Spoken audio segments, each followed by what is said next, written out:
Okay, hey everybody, this is Christina Previtt, and you are watching Wake Up Call Live. And joining me today is Erika Ferenczi. Erika is a financial expert by profession and a business mentor by heart. She's the director of programs at How to Manage a Small Law Firm, and she's also the author of the book Beyond the Lies: The Ways Women Sacrifice Freedom by Relying on Others. Welcome, Erika. Thank you so much, Christina, for having me on your show. This is such a pleasure. I'm so grateful that you're coming on because I've been an admirer of yours for some time now. I became acquainted with you through How to Manage. And I think for a lot of women and men too, you're sort of this at first, like, I don't know, this awesome, almost imposing figure. Oh my goodness.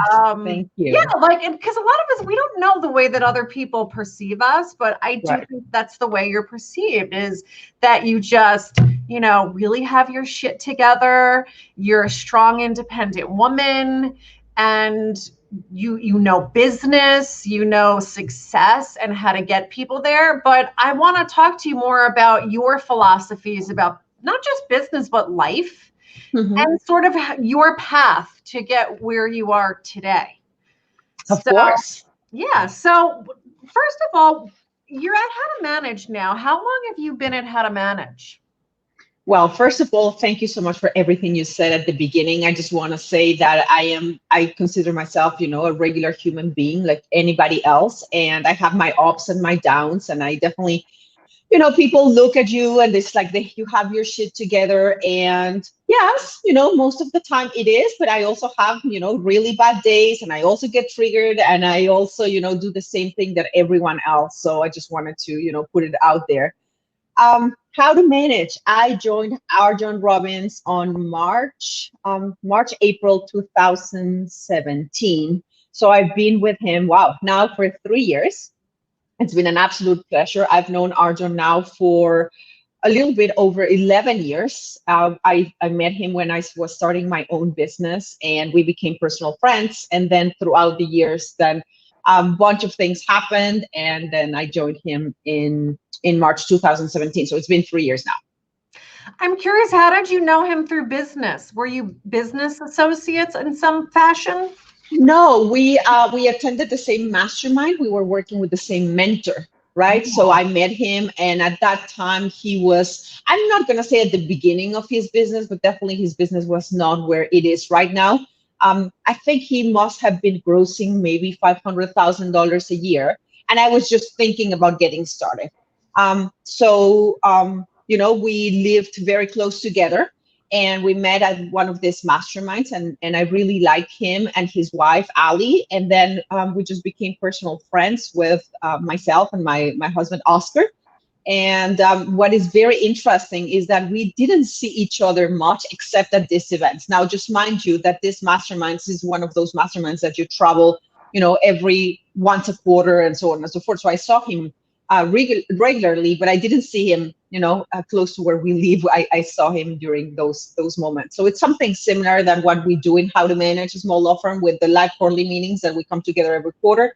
Same thing. So that's how I met him, and then we stayed friends. We stayed connected over the years. I have to tell you that he helped me tremendously when I was starting out in my own business because I have 1,000 questions, obviously. And one day he said, "You know what? Why don't you just come to my office and then I will help you?" And then, I went to his office. He spent with me probably more than half a day. That right now, he charges thousands and thousands of dollars for that. And he spent with me and he said, "This is exactly what you have to do. This is how you're going to build up this business." And it took me around a year, a little bit over a year, probably close to a year, to build the framework of my business exactly as he taught me. But the fact that he told me at the beginning, it was very easy for me to see the end result, right? So everything that I started building was, in line to that ultimate result that I wanted to get to. And I definitely, thank him for all his help and all his guidance. And yeah, So did I I answer your question? I'm sorry for the No, rant. no, it's great. It's great information because a lot of times I think when we see someone up on a stage talking about their success and we see them in the success that they have now, I at least always wonder, well, they weren't always the success that they are now. How did they Right. get here? Where did they start and what were their struggles? And that's sort of a little bit of what I want to talk about with you today, because I think it's really inspiring.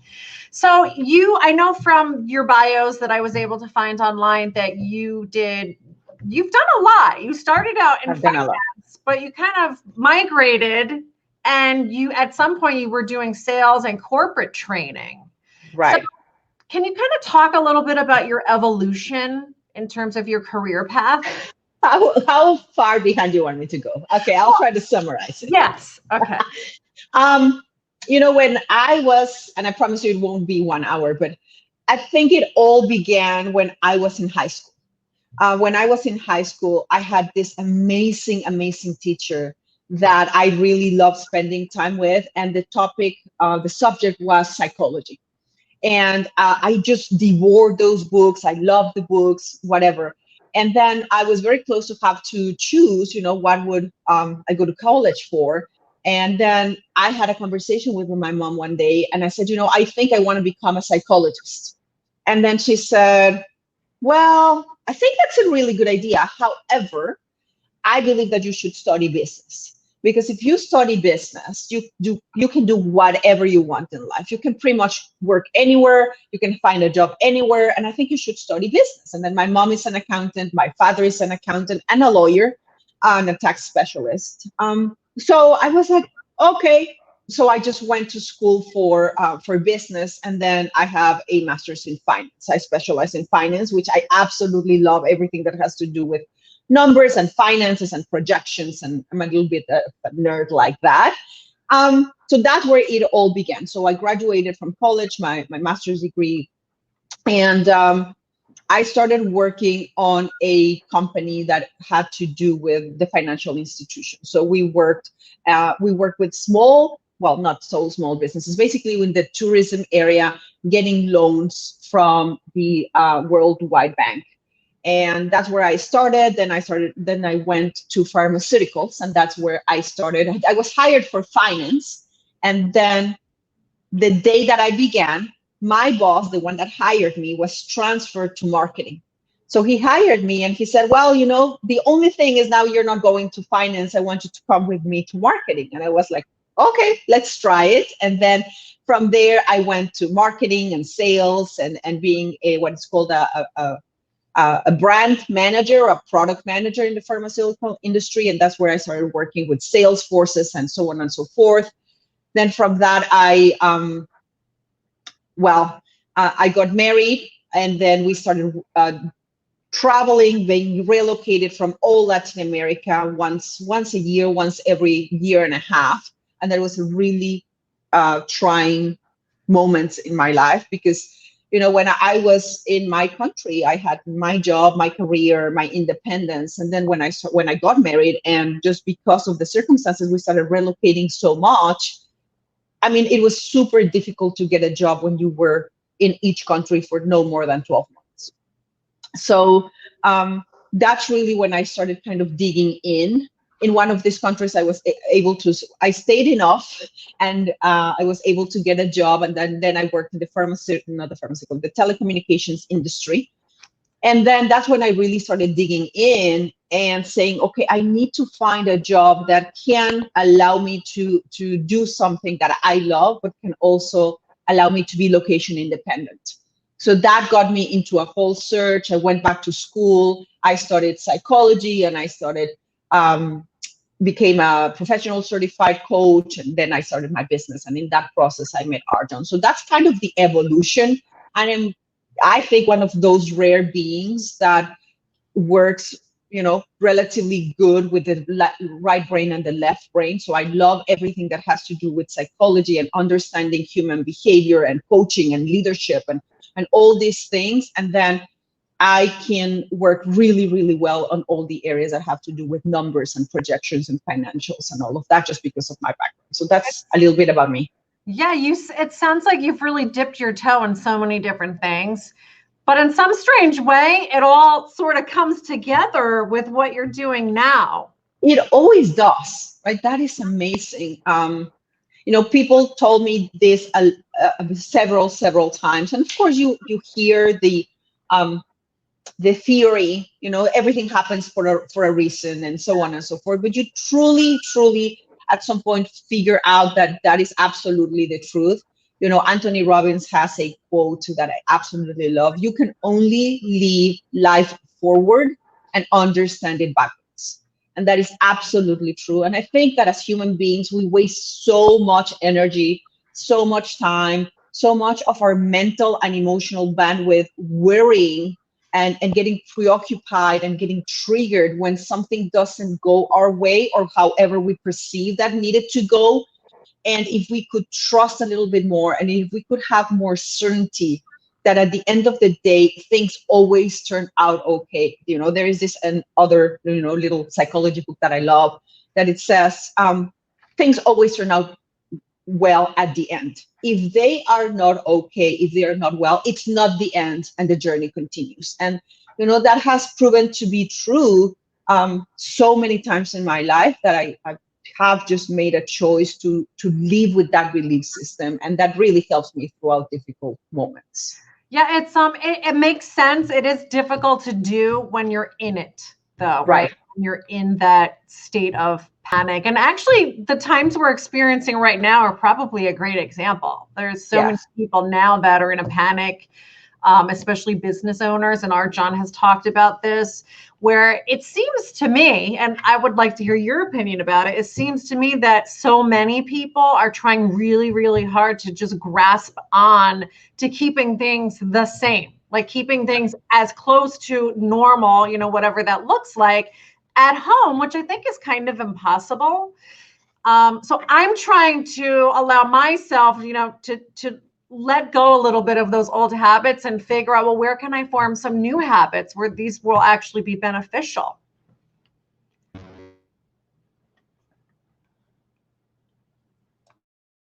A tech issue.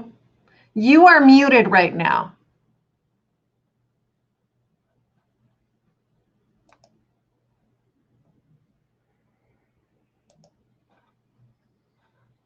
Can you hear me? Oh, okay. So I think Erika is going to log out and then log back in.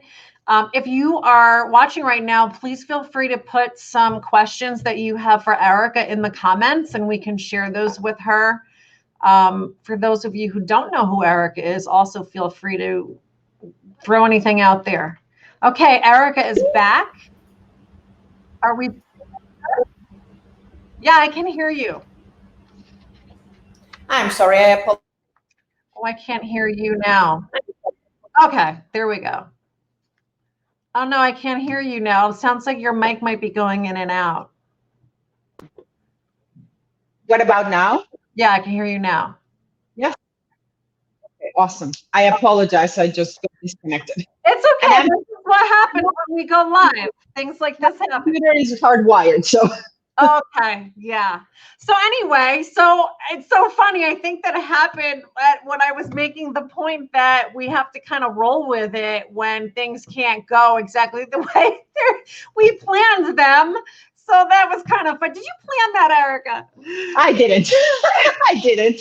But you know what? It's exactly what we did right now, right? You just expect something to go one way. And then when it doesn't, you say, okay, oh, well, let me just do the best that I can given the circumstances that I have in front of me. That's right. That's right. So, I mean, I don't want this to turn into a conversation about COVID because quite frankly, I'm a little tired of hearing about it, but I'm sure we can relate it to life, right? And what you've learned is that sometimes when we try to grasp onto things to keep them the same, I think that's really what's problematic. What do you think about that?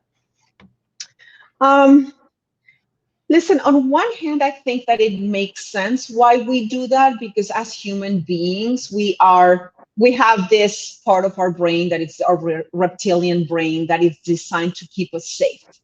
And that reptilian brain is really not rational, right? It's more instinctual. And that part of ourselves perceives any change as dangerous. And you know this because you've been in How to Manage a Small Law Firm for a while. So when we perceive something as dangerous, we obviously try to protect ourselves from it. And in the protection, we start resisting. You know, one of the things that you asked me that you wanted me to share is some of the books that have impacted my life. And one of them is going to be about this piece of resistance, which is what you're talking about, which is the opposite of letting go and trusting and just moving along. So we resist, and then we resist, then we really, what we're doing is we're trying to control.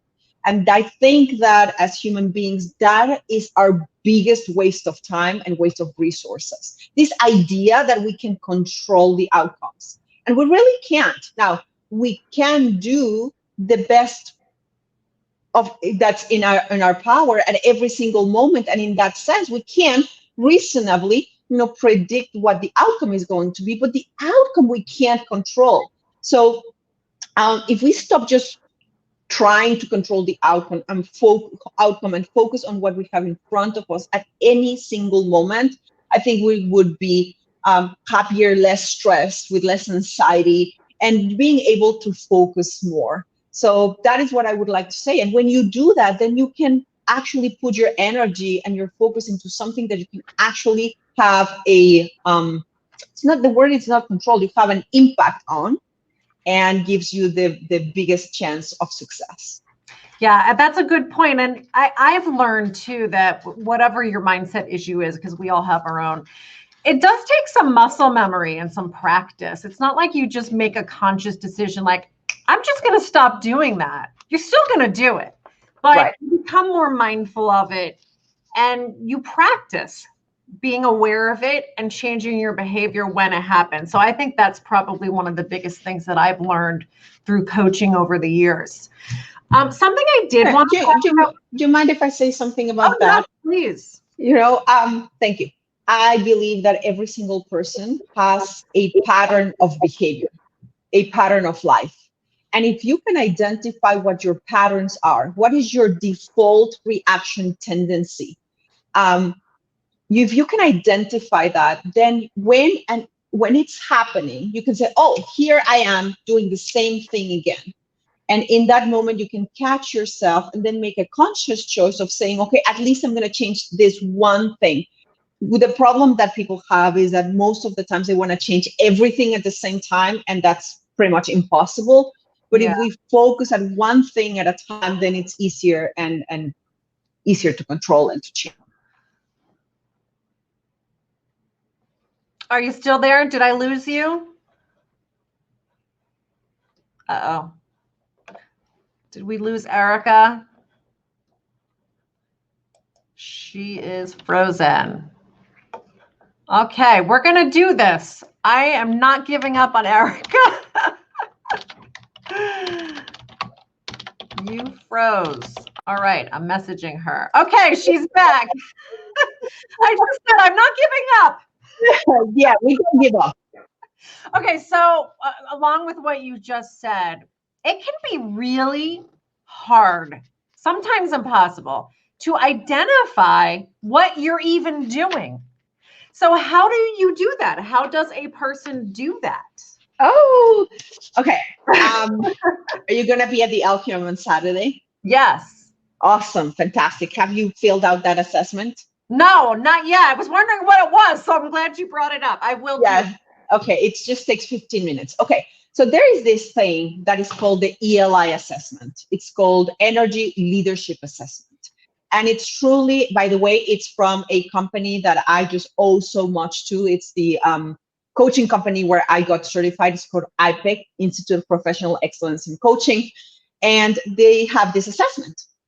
And it actually measures mathematically what are your default reactions under stress and what are the default reactions when you're not under stress. So it gives you a framework that we call the 7 levels of energy, or the 7 levels of leadership. And each one of these 7 levels have different identifiers, triggers, feelings, behaviors, and actions. Because the reality is that you believe that you are, when you're doing something, you're choosing consciously, but most of the times you're not. Most of the times there's a situation that happens that triggers an emotion within you that creates a story around the situation. And based on that story, then you act. So for example, you were talking about people who feel very triggered right now. There is this COVID thing or a financial situation that happens, then they feel threatened, they feel unsafe. They attach a story about it. Oh, my world, it's the end of it. Oh my God, it's the end of the world, or my business is going to go bankrupt, or this or that or the other. And based on that, they start acting and reacting. So with these 7 different levels of behavior, then you can identify yourself. I am reacting like, let's say, level 2 or level 1 or level 3, whatever it is, based on the framework. And when you see yourself, then you can choose consciously. So basically what we need as human beings is a language, right? A way for us to identify how are we reacting, and then based on that, be given different alternatives that based on where you are now, you can choose to do A or B or C, and you choose consciously. That's basically how it happens. And then you focus one thing at a time, because you cannot change everything at the same time. Yeah, you'll just get completely overwhelmed. And exactly. Something else that I've learned over the past several years through coaching also is that a lot of times what we think is the problem really isn't. It's just the symptom. I'll give a really quick example, and then I want to hear your thoughts on it. For instance, the problem you think you could have is that I'm not good at sales. I'm not making sales. That's not the problem. There is a reason you are not making sales, and you really need to investigate, well, what am I doing? What zone am I in when I'm having a sales conversation that's causing this? So can you talk a little bit about that? Yes. So it all of this that we're talking about, I believe it's related, right? And exactly what you're saying. It's never, I always give this example about a tree, right? So imagine wherever you live that there's a tree outside your house, and there's this beautiful tree, and it has a lot of green leaves. So one day you get out of your house on your way to your car, and then you start seeing some brown spots on the leaves. And you look at the leaves as they have some brown spots. Okay, then you keep walking. The next day you get out and there's more brown spots, and the next you start seeing that all the leaves are turning brown, and now you start worrying. So what are you seeing? Your eyes, your senses are perceiving the brown leaves, and then you're creating a story about what might be happening with the tree. So you might decide that the tree needs water or the leaves need cleaning, and here you come maybe with a broom or with a napkin or with a spray to put some water on the leaves, but maybe you never took the time to look at the roots of the tree. And if the problem exists in the roots of the tree, no matter how much you do with the leaves, you won't be able to fix the problem. The same thing in business. People sometimes they wake up, they open their bank account, and they, oh my God, there's no money. I have no money for payroll, or there's very little money. How am I going to survive for the next month? Yeah. And they start focusing on the money rather than tracing it back to the cause as to what is the cause of the money in the bank. So that's what I would say to people when you see a problem that you're identifying with some of your senses, whatever the senses are. Then ask yourself, what is the real cause of this issue? Before you jump into firefighting mode and try to fix a perceived problem, you might perceive the problem and try to fix the problem. You're going to be better off if you can actually fix the cause of the problem. So let me tell you this story. A few years ago, I had this pain in my back. So I had a lower back pain several years ago, like 10 years ago. And I was like, oh my God, I need to go see a doctor. I could obviously take some kind of, pain reliever or whatever. I'm not big on that exactly because, that is not going to take care of the cause. So anyhow, after a few days that this was not going away, I spoke to a doctor and he said, well, if your back hurts, you must strengthen your abs. I was like, what, my abs? And he said, yes, because your abs are the ones that stabilize your core. So if your back is hurting, most likely is because your core is not strong enough. And I have tons of stories like that, but it's the same thing. If you can ask yourself, what is the real cause for this issue? And then you focus on fixing the cause, then you're going to be better off. Yeah, those are all great analogies, and I would tell anybody, if you, whatever problem you're having, just take some time to reflect on, is that really the problem, or is it just a symptom of something, and maybe you need to dig a little bit deeper. Right. So something else I wanted to talk to you about is because I can't Google you without finding some reference. Oh, I thought you said you couldn't Google me. I was like, what happened? Oh no, I know, right? We all get nervous when someone says they Googled you. You're like, oh God, what showed up? Everybody should Google themselves at like once a month. Right. But a lot of references come up to, I'm assuming, previous endeavors you had where you coached a lot of women how to be financially independent, how not to have to rely on anyone else, for instance, a husband or anybody really, to provide for their financial support or anything else. And I wanted to know if why that was so important to you, and if there was some personal story that you would feel comfortable sharing with us. Yes, absolutely. Of course, there's always a personal story behind our challenges, right? And yes, I'm more than happy to share it. It's the basis for my whole book, and I think the basis for everything that I do in life. So I grew up in a family with my mother. My mother was divorced, and she was always, the breadwinner in the family. She was really a go-getter, etc. And then we had a lot of friends she had a lot of friends that obviously they were married and so on and so forth. So when we go on vacations, I still remember that we would go into some stores, for example, and maybe the woman wanted to buy a tablecloth, or they wanted to buy something. And they couldn't just go in and just buy the tablecloth. They had to say, let me talk to my husband. So they had to go back and then ask the husband, would it be okay if I buy this tablecloth? And it drove me insane. It's like, why do we have, as women, to ask for permission to do what we want to do? So that stayed with me. I was, very fiercely independent, etc. And then life happened, right? I was working. I had a fabulous corporate career. I was traveling around the world with heart surgeons, just going to congresses, and you're just fantastic. And then, like I say on my book, I changed the first class tickets around the world for changing Pampers and breastfeeding kids. So in that moment, my whole financial security was on my husband's hands. So then I became one of those women, right? Not to the extreme of the tablecloth, but pretty close. And then one day I woke up completely dissatisfied. I was like, what is happening? Why do I feel so crappy? Why do I feel so bad?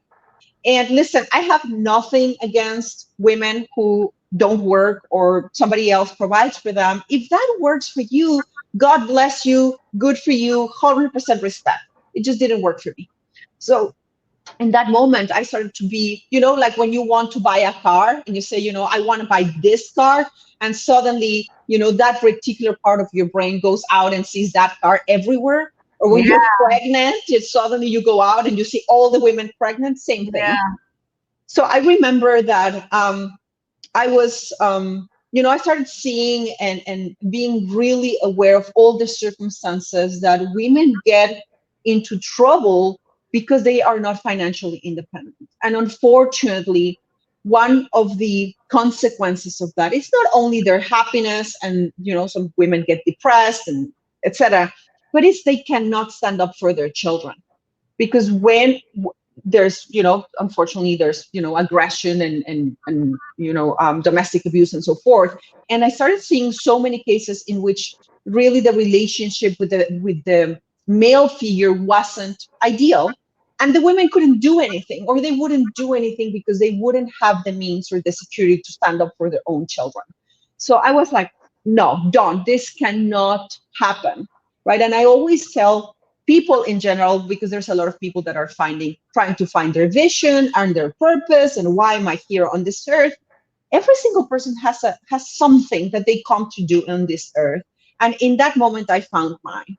And I said, well, if there was one thing that I could change, or I would change before I die, is that I want to make sure that no woman ever would have to make decisions based on money, right? Having that financial independence, I think that is fundamental for you to make the right choices. And that's where it comes from. And that's what I have dedicated my life to. Now, of course, all my messaging and all my branding has to do with women, but I do work with a bunch of men that might have, different issues. There's definitely in this world, I believe there's a female consciousness and a male consciousness, right? And the male consciousness is less about not having their own financial independence, because most of them, it's expected that they provide, that they go out and make money and so on and so forth. I think with younger generations right now, there is much more equality. But definitely with my generation, there was still a lot of, the male is the one that goes out and provides and this and the other, and the woman stays behind. So that's where it stems from. Yeah, I was going to get into that. It kind of brings up a whole slew of other issues. I just happened, Right.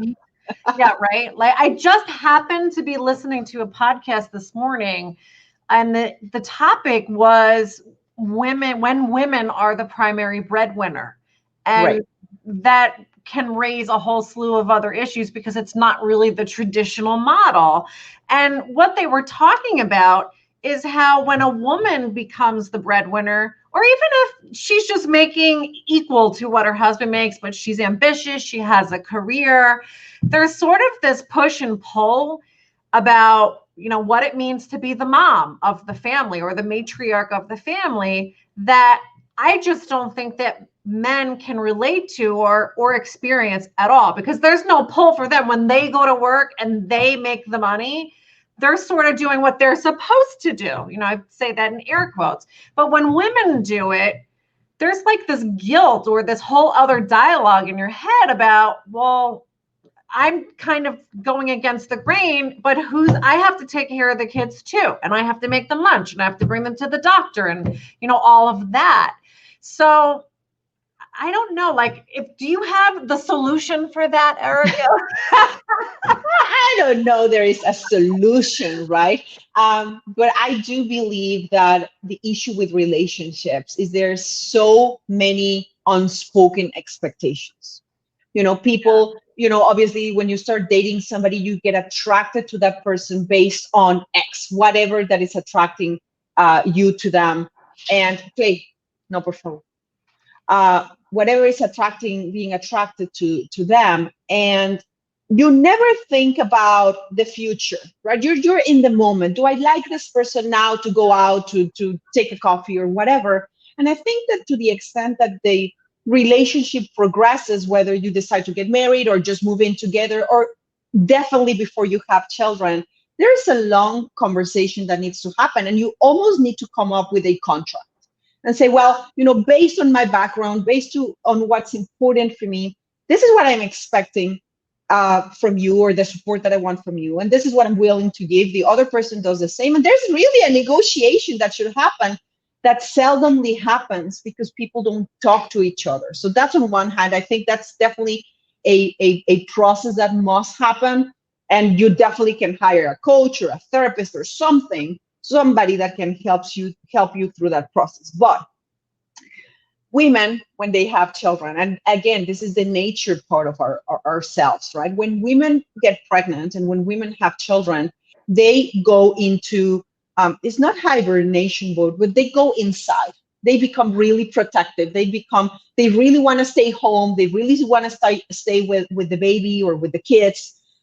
When the male, the women gets pregnant and the males knows about it, then he gets the urge to go out and hunt, to go out and to take care of this person. So just innately, we have this need to stay home and protect, or to go out and produce.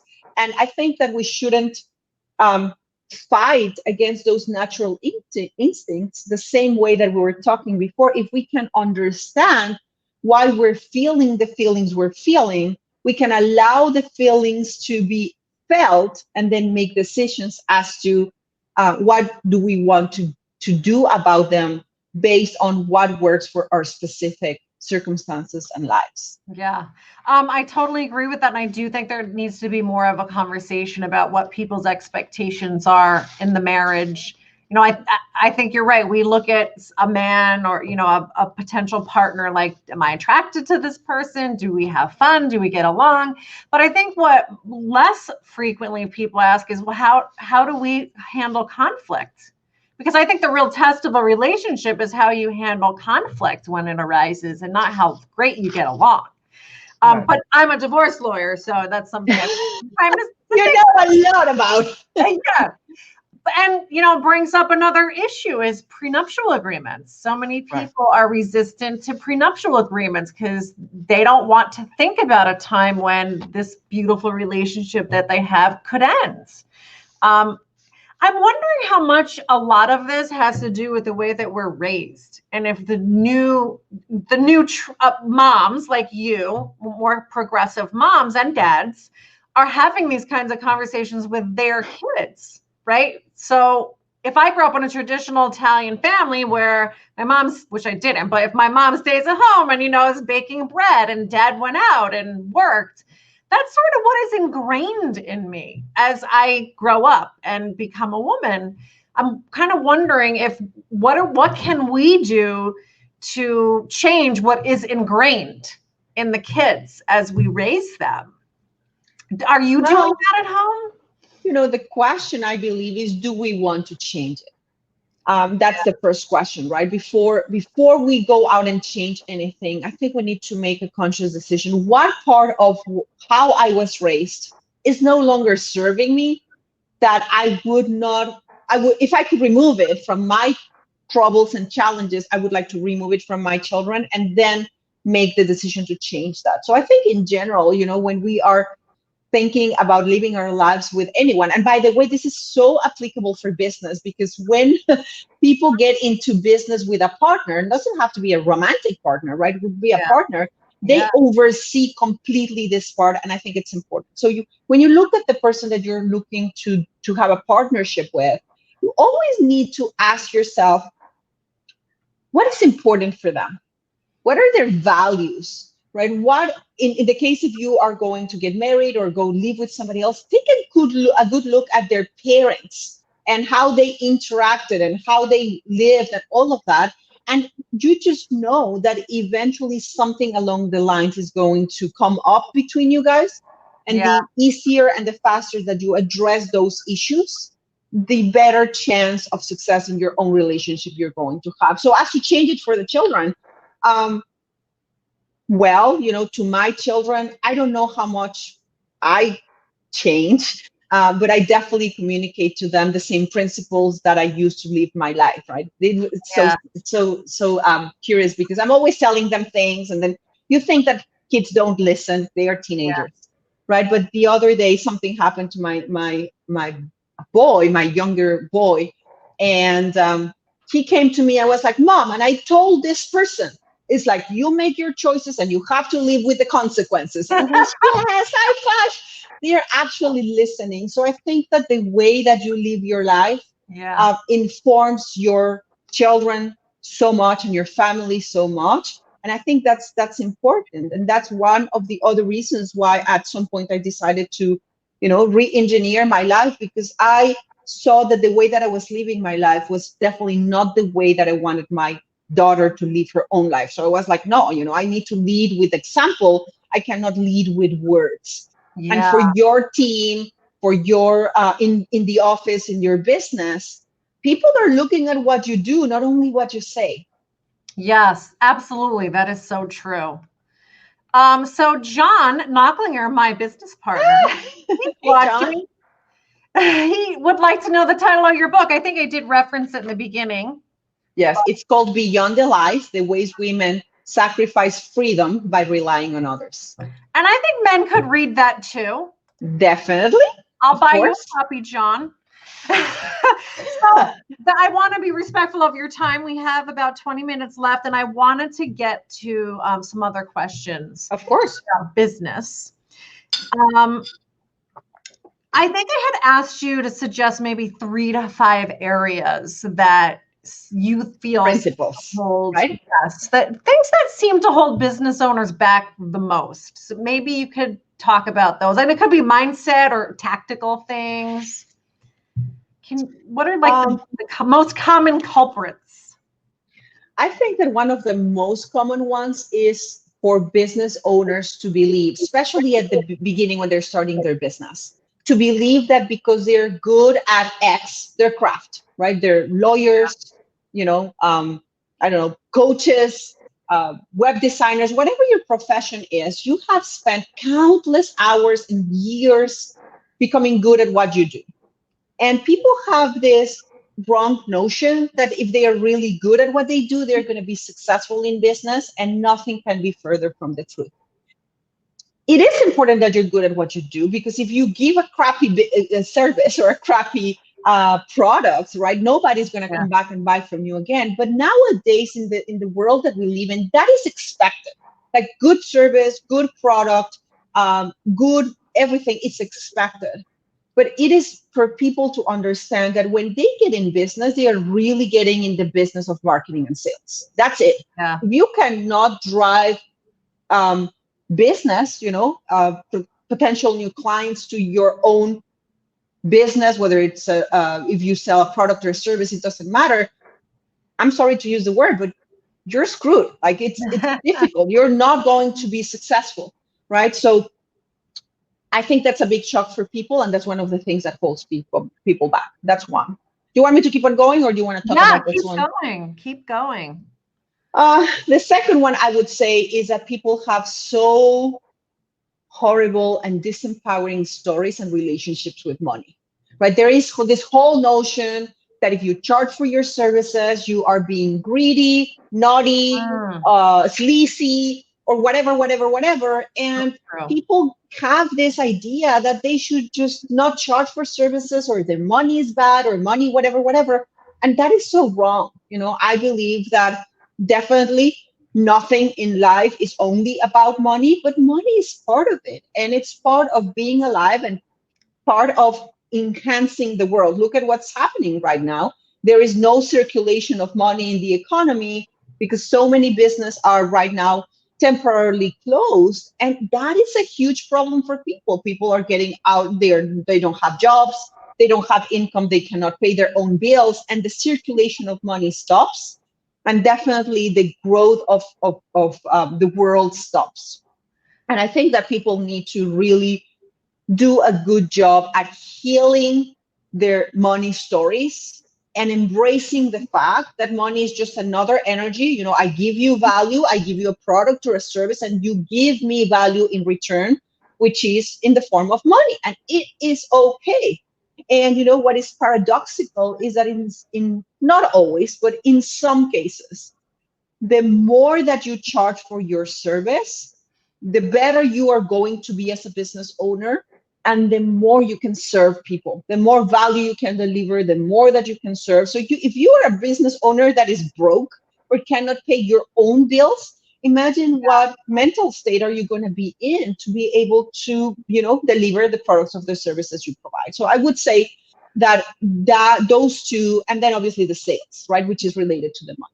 That is such a big thing. I really want to talk about the money a little bit more, because when I first started hearing these things, I think you appreciate it more as time goes on and you hear it again and again. Because the first time you hear it, I bet my first reaction was, oh, I don't have that problem. and then, after a while, I kind of realized, well, I think I do, because it was uncomfortable for me to have to say, hey, I know your $5,000 retainer ran out. I need you to replenish it.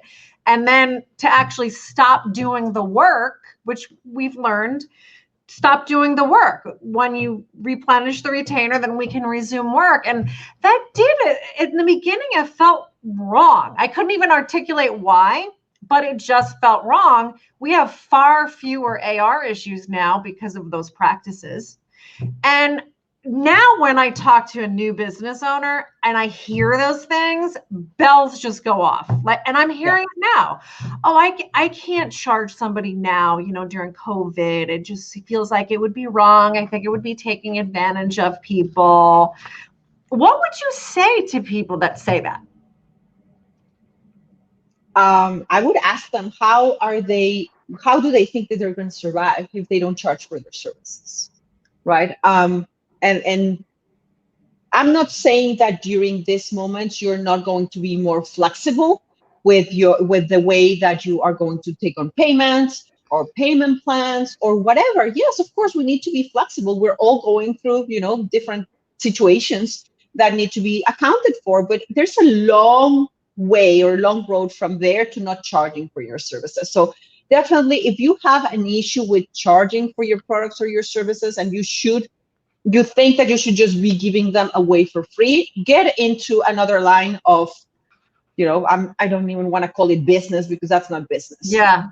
Business is delivering products in exchange for a profit. If that's not what you're doing, you should not be in business. You should have a charity, or you should have something else, but it's definitely not business. Well, I tell people that when I get into this conversation, because it's like my favorite topic now, I always say, if you aren't making money, it's not a business, it's a hobby. Right. So I think that's really important. I want to ask you, do you think that a lot of times when people have these money issues, do you think that it has something to do with self-esteem? In most cases, it does. So it's a combination of self-esteem and a combination of an indoctrination, right? You went through law school. You know all the thousands and thousands of direct and subliminal messages that most lawyers get about, you just need to be, do good and be there, and the clients will come, and Yeah. it's hard. So it's both sometimes a self-esteem issue, but in many times, just many, many years of indoctrination that are not helpful to the individual. And the issue is that when the business owner, the owner of the business, is not making a profit, that is not good for anyone. They cannot pay their employees. Their employees cannot, sustain their own families. They cannot pay their kids' school. So it's just a cascade of effects that is not good for anyone. So could be a self-esteem issue, not necessarily. So did you have anything else to add to the list? Some of the most common culprits that you see with business owners? You asked me to tell you what are, in my opinion, the top 5 habits that a person can have to be successful. Do you want me to talk about that? Yeah, please do. Okay. So the first one is that you need to have self-discipline, right? When you are in business, when you are mainly in business, but with anything, you need to understand that you're always leading people. If you don't even have a business, you are leading your family, you're leading your children, but certainly in business, you're leading people. And if you don't have self-discipline, you won't be successful. That's it. If you have to be externally motivated, that is not a good success. So that's number one. In having self-discipline is that you need to get into the habit of being a finisher. Everyone can begin. Everyone can begin a book. Everyone can begin an exercise routine. Everybody can have an intention about something, but 90% of people give up in the process before they achieve their goal. You must refuse to stop. Do not freaking stop in whatever it is. Whether you said you were going to make 5 sales calls, do not stop until you make 5. If you said that you were going to wake up at 5:45 a.m., do not freaking stop until you do. So be a finisher in everything you do. Have discipline.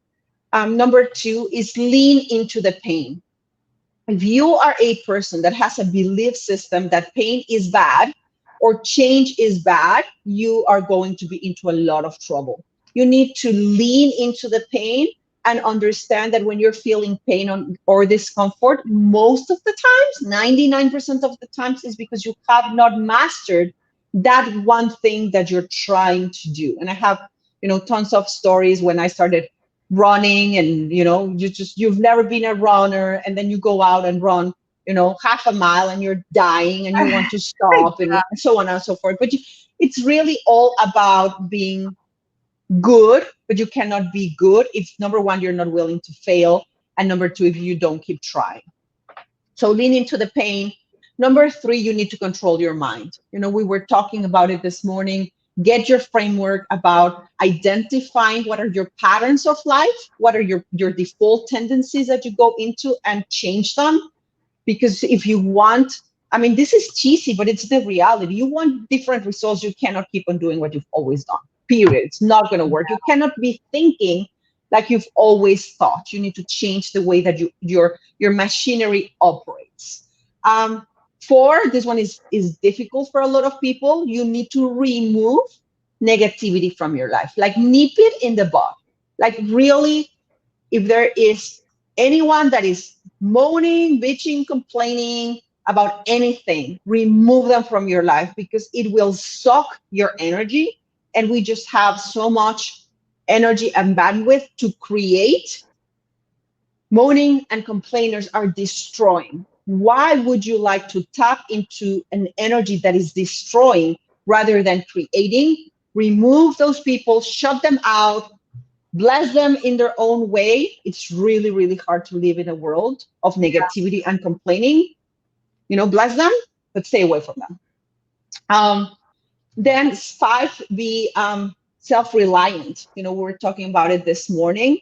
Make sure that you operate your life by seeking what you need and what you want. To the extent that you do, you're going to be a happier person. And that is good because the more fulfilled you are, the more you can give to other people. When you're living in resentment or you're living in dissatisfaction, you cannot make anyone happy. You cannot give anything to anyone. So fill your tank first, like the analogy of the plane, right? Just put your oxygen mask first, and then you'll have so much to give to anyone and everyone around you. And when you are self-fulfilled, there's no blame. There's no negativity. There's no resentment. There's nothing like that because you're happy in your life. And then that's tied into being financially independent, right? Make sure that, several years ago when I started my own business, I was getting really, really triggered because I had to travel. And I was also in school, and I had to leave for 10 days straight, 4 times a year for this school. And then my husband stayed home with my small children. They were little. And sometimes he wouldn't get on time to pick them up from school. And then one day we had this huge fight because he was there very late. And I was so triggered. And then I was talking to a mentor of mine. And she said to me, well, Erika, what would you do if your husband wasn't present? If you were, divorced, or if you were on your own or a single mom, what would you do to take care of your children? And I immediately came and said, I would do this and this and this. She said, okay, put those 3 things in place. Pretend that your husband is not there. Let him do whatever he needs to do. And take care of your life and your children the way that is important for you. And magic, right? So whatever you're expecting other people to do for you, stop expecting them to do that for you and just take care of your life and take care of what is important for you. And your life is going to be so much easier. That's great advice. And that reminds me of a conversation that you and I had some time ago about a victim mentality. Right. And, I'll just be very frank. I was doing some things in my life where I wasn't taking total control. And I'm very sensitive to the victim label. It's the last thing that I ever want to be or have anybody else think of me as, just because of my own trigger points. And that struck me so much at the time when you said it. But then when I really thought about it, I was like, she's right. When I don't take full responsibility for everything that I have in my life, even the stuff I don't like, there can be temptation to blame it on someone else, like so-and-so isn't doing what I want them to do. And so now I have this result. Right. And you quickly pointed out that it's still my responsibility. So I wanted to ask you, quickly, I know we're running out of time. What is a victim? How did we recognize when we're doing that? Because it's not, someone who's like a victim of a crime. It can be a very subtle. So I think that we need first to discern between when you're a victim of a crime or an abuse or something, that's a reality, right? It happens. Maybe you went out and you got robbed, or maybe somebody, did something bad to you and you were victimized by another person. That is a situation that happens. It's very real. There's a lot of people, unfortunately, in the world that are, the victims to this kind of behavior. But what we're talking about is something different, which is to operate with a victim mindset, with a victim consciousness. And basically, when you are on a victim energy and a victim consciousness, what is happening is that you feel out of control. You feel that everything that is happening around you is happening to you, and you have absolutely no control towards changing that outcome. You feel powerless, you feel hopeless. And in its most extreme situations, you might get really depressed. That's where depression comes from, because you lose hope and you lose the energy for life, and can lead to obviously suicide and those extreme things. So we basically feel that we're out of control of our circumstances. We don't see how is that we could possibly even begin to change them, so we give up. Consciously or unintentionally, we say, okay, you know what, I cannot change it, so I'm just going to stay here, moaning and complaining about my situation. And it's a really, really hard place to be. I do have a lot of compassion for people who are in that situation. If you feel like that, let me just tell you, if any of you watching this, you feel like that, let me tell you that there's absolutely a way to change that by what we have been discussing for the last hour. Start taking ownership of a little baby step that you can start doing to take one step ahead, even if it's getting angry. We're going to discuss about it on Saturday, Christina, but when you're in that victimhood consciousness, the next level is, let me just get angry about what I'm experiencing, because that anger will help me get into action and motion. You just need to get into motion. And if you don't want to get angry, at least get your exercise moving. You exercise your body, get into motion, because you staying stagnant is what creates all of that. Yeah. I have two quick questions. Yeah, we have enough time. So as you were talking about victim mentality, I wanted to ask you, if someone's feeling resentment, is that an indication or a sign that you are in the victim mode? It's definitely related to that. Yes, you are in a victim mode. You feel like you're out of control. You feel like somebody did something to you. And then you're starting to feel that anger. But that anger, you're projecting it outwards. You're projecting it to someone, towards something else, or another institution, or another human being. But the interesting thing is, why are we doing that? Because we don't want to take 100% responsibility. We want to feel better about ourselves. So it's easier to blame other people and project to other people, say, oh, they are wrong, they this, they that, did the other. And that relieves me from responsibility, and it feels better. Never mind that it doesn't serve you in any way, shape, or form, but it feels better. And that's a tough pill to swallow. Right. Okay, so I asked you to share with us a book or books that have had the most profound impact on you. Yes. Can't wait. Okay, I have 3 or maybe 4. One of the most transformational ones. It's a simple read, easy to read, but I would suggest that you study the book. It's called The Perfect Day Formula. I always tell it to everyone. The Perfect Day Formula by Craig Valentine. Phenomenal book to change your rules, your behavior, your patterns, and actually go after what you want in life. Second one is the one that I referenced earlier today with you, Christina, which is the one that talks about resistance and how to really stop being an amateur and turning a professional. It's called Turning Pro by Steven Pressfield. Another quick book, quick read. You can read it on a weekend. Phenomenal book. A little bit deeper into the psychology piece, but really easy to read, is the 5 things we can't change and the peace that we get in accepting them, or the freedom we get in accepting them. The 5 things we can't change and the freedom that we get in accepting them. That is what by David Richo, and it's just also phenomenal, the same line. And then this one is one that probably is not going to make me very popular, but it's really helpful. is the 10 Distinctions Between the Millionaires and the Middle Class by Keith Cameron. If you are going to go after different results in life, if you want to have more success, more growth, more abundance, a bigger business, you need to stop thinking like the majority thinks and start thinking like very successful people do. Awesome. I can't wait to get started on those. I have such a big pile of books. Right? Yes, me too. I have my list on the top of the pile. Thank you so much for being generous with your time. And I thought this was so great. I could do this all day. So maybe you'll be kind enough to come on again another day. But thank you.